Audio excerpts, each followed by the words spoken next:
তারা আমার উঠায় নিয়ে গেছে, চুরি করে নিয়ে গেছে। যদি আমি না বলি তখনই আমার মেরে লাইব।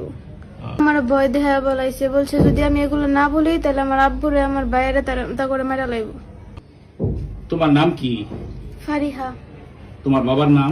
হাদিউল ইসলাম। তোমার এলাকা? গ্রাম ময়মনসিংহ, গফরগাঁও, মশাখালী, গ্রাম বীর।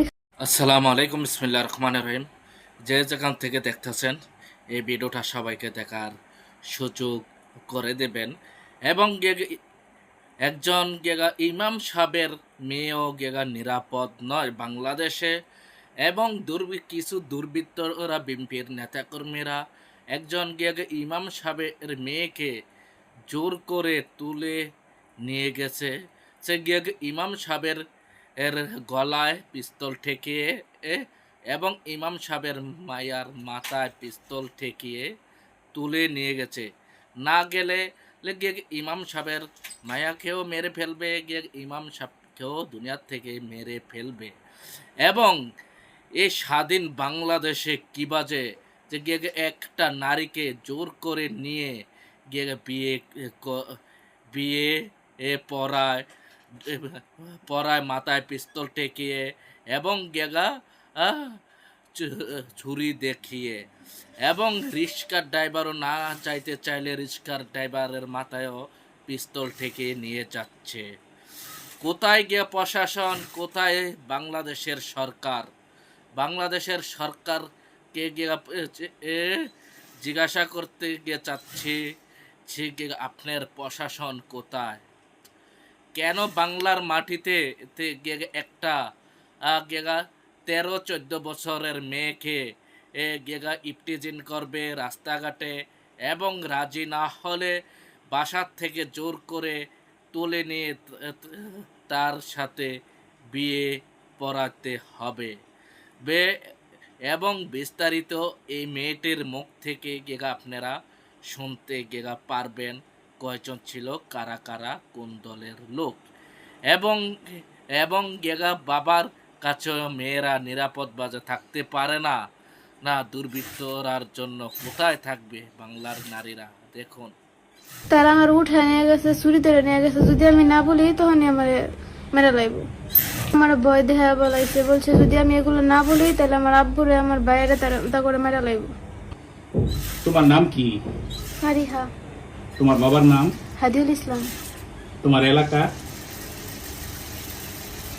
গ্রাম ময়মনসিংহ, গফরগাঁও, মশাখালী, গ্রাম বীরখারুয়া। মানে তোমরা বর্তমানে যেখানে থাকো? বর্তমানে মাওনা চৌরাস্তা, শ্রীপুর ফায়ার সার্ভিসের সামনে।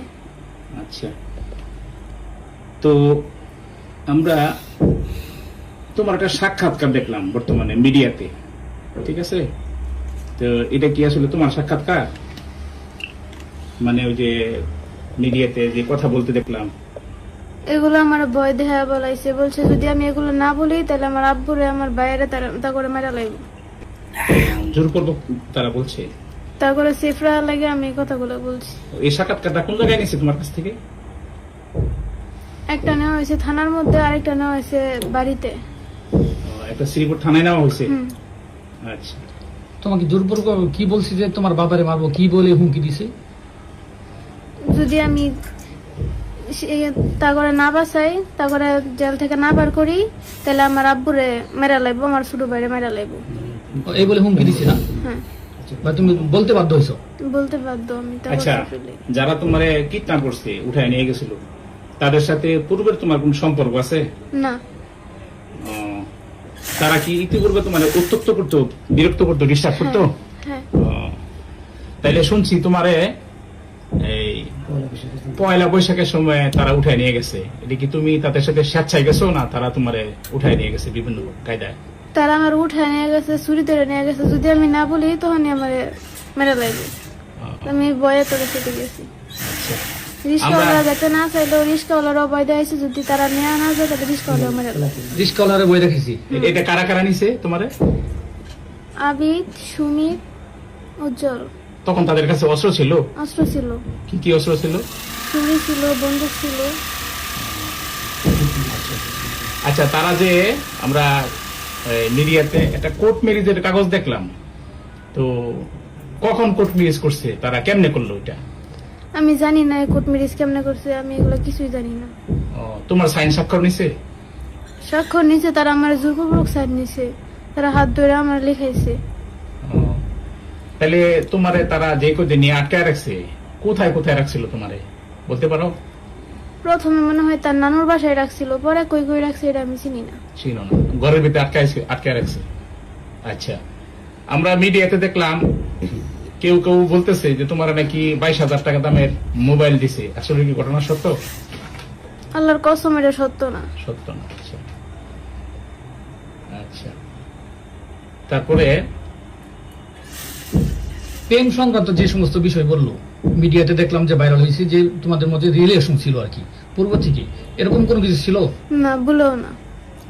ওর সাথে এরকম কোনো সম্পর্কই ছিল না? না।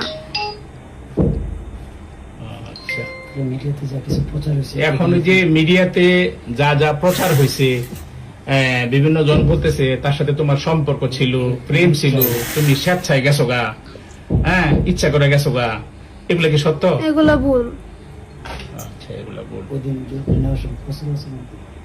বলতে বলছি। আর আপনার যে ব্যভিচার হয়েছে, জুলুম হয়েছে, সেই সম্বন্ধে তুমি বলো কি চাও?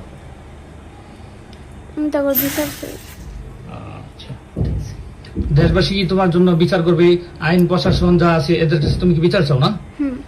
আমি সবার কাছে বিচার চাই। তাদের কি কিরকম শাস্তি চাও তুমি? কিরকম জুলুমটা তোমার উপর করা হয়েছে, কিরকম শাস্তিটা চাও? তোমার মারতে আঘাত করছে তারা? না, তারা আমার মারে নাই, তবে তারা যে আমার এত ভয় দেয়া নিয়ে গেছে, আমার সাথে এতগুলো করছে, আমার বাবার বুকে পিস্তল ঠেকাইছে, এগুলোর বিচার আমি চাই। তারা অনেক ভয় দেখাচ্ছে যে বাবারে মেরে লেবো, বাইরে মেরে লেবো, এরকম বলছে না? হ্যাঁ। আচ্ছা, ঠিক আছে। আমরা শুনলাম মিডিয়াতে বিভিন্ন লোক প্রচার করতেছে যে তোমার নাকি বিয়ে হয়েছে, তো আসলে এই বিষয়টা কতটুকু সত্য?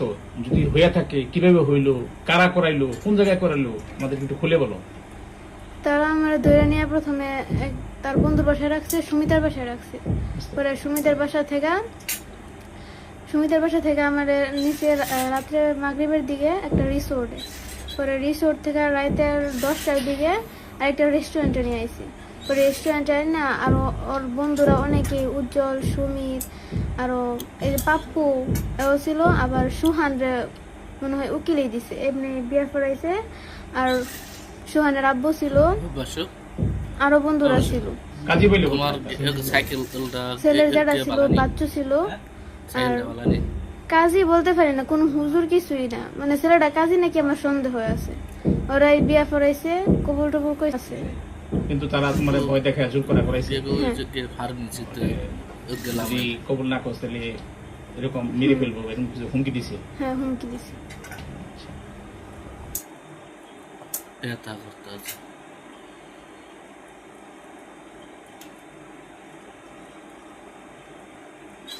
আসসালামু আলাইকুম গে আমার অডিয়েন্স, গে ভাই বোনেরা, গে আপনারা সবই দেখছেন, গে সবই গে শুনছেন। এন্ড গে কি বাজে যে গে একজন গে বাবার কাছ থেকে গেগা পিস্তল ঠেকিয়ে গেগা অপহরণ করে নিয়ে গিয়ে জোর করে মেয়ের মাথায় পিস্তল ঠেকে মেয়েকে বিয়ে গেগা করলো। এই বিয়া কি তা বৈধ হবে না হালাল হবে? কখনো হালাল হবে না, হারাম। হারাম। মেয়ের গার্জিয়ান ছাড়া, মেয়ের সাক্ষী ছাড়া বিয়ে করা হারাম। এটা কিন্তু ইসলামের শরিয়ায় নেই।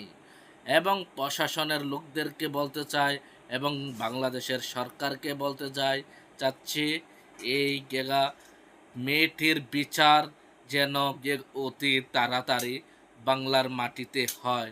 সরকার যেন কোনো বিষয় নিয়ে যেন গেগা না করে এটাই আমরা বলতে চাচ্ছি সরকারকে। গাবিলাতি যেন না করে সরকার কোনো বিষয় নিয়ে। এবারের মতো বিদায় নিচ্ছে, আবার পরবর্তীতে দেখা হবে আপনাদের মাঝে। আসসালামু আলাইকুম।